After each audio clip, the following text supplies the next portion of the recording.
Charlie Chaplin اپنے دور کی بااثر شخصیات میں سے ایک تھے۔ انہوں نے فلموں میں بطور اداکار، گلوکار، ہدایت کار اور ڈائریکٹر کام کیا، اس لیے وہ دنیا کے پہلے ہر دل عزیز عالمی شہرت یافتہ اداکار تھے۔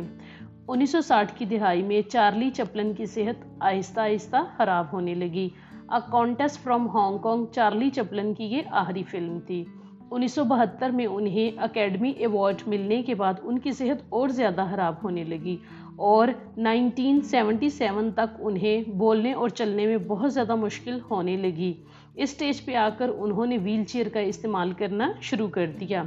اپنی زندگی کے آخری دن انہوں نے سوئٹزرلینڈ کی جنیوا لیک کے پاس گزارے۔ 25 دسمبر کے دن جب پوری دنیا میں مسیحی برادری کرسمس کی خوشیاں منا رہی تھی تو ایک پادری چارلی چپلن کے بستر مرگ کے پاس بیٹھے ہوئے انہیں حوصلہ دے رہے تھے، اور اس پادری نے چارلی چپلن کو حوصلہ دیتے ہوئے کہا کہ خداوند آپ کی روح پر رحم فرمائے۔ اس پر چارلی چپلن نے جواب دیا، اور یہ جواب ہی چارلی چپلن کے آخری الفاظ تھے، کیوں نہیں، یہ روح اسی کی تو ہے۔ چونکہ زندگی موت کی امانت ہے، چارلی چپلن کی موت نے پوری دنیا کو ہلا کر رکھ دیا اور دنیا بھر میں کرسمس کی خوشیاں غم میں تبدیل ہو گئیں۔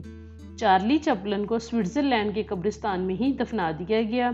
ابھی چارلی چپلن کی موت کو صرف 3 مہینے ہی گزرے تھے، اور لوگوں کے لیے چارلی چپلن کے جانے کا غم بھی تازہ تھا کہ چارلی چپلن کے مداحوں کو ایک اور ناقابل برداشت تکلیف کا سامنا کرنا پڑا۔ 1 مارچ 1978 کو سوئٹزرلینڈ میں جنیوا لیک کے مقام پر اغوا کا ایک واقعہ پیش آیا۔ سوئس کاریگروں کے گروہ سے تعلق رکھنے والے 2 افراد نے، جو ان دنوں میں بے روزگار تھے، انہوں نے ایک منصوبہ بنایا اور اس منصوبے کے تحت دنیا کے مشہور زمانہ چارلی چپلن کی لاش کو اغوا کر لیا۔ اغوا کاروں نے ناجائز طور پر چارلی چپلن کے خاندان والوں سے رقم لینے کے لیے یہ لاش چرائی تھی، اور اس لاش کو واپس کرنے کے لیے انہوں نے 6 لاکھ سوئس فرینکس کا مطالبہ کیا تھا۔ یہ صورتحال اتنی فنی لگ رہی تھی، ایسے لگ رہا تھا کہ جیسے چارلی چپلن کی اپنی ہی فلم کا کوئی سین ہو، لیکن وہ فلم کا کوئی سین نہیں تھا، حقیقت تھی۔ اسی لیے پولیس کی بے انتہا کوششوں نے اس سازش کو ناکام بنا دیا، اور 11 ہفتوں کے بعد چارلی چپلن کو جنیوا جھیل کے پاس سے برآمد کر لیا گیا اور اغوا کاروں کو گرفتار کر لیا گیا، اور پھر چارلی چپلن کی لاش کو دوبارہ دوسری جگہ گہری قبر میں دفنا دیا گیا، اور قبر پر 6 فٹ موٹی کنکریٹ کی تہ لگا دی گئی تاکہ فیوچر میں کوئی دوبارہ اس طرح کا کام نہ کر سکے۔ امید ہے کہ یہ مختصر سی انفارمیشن آپ کو اچھی لگی ہوگی۔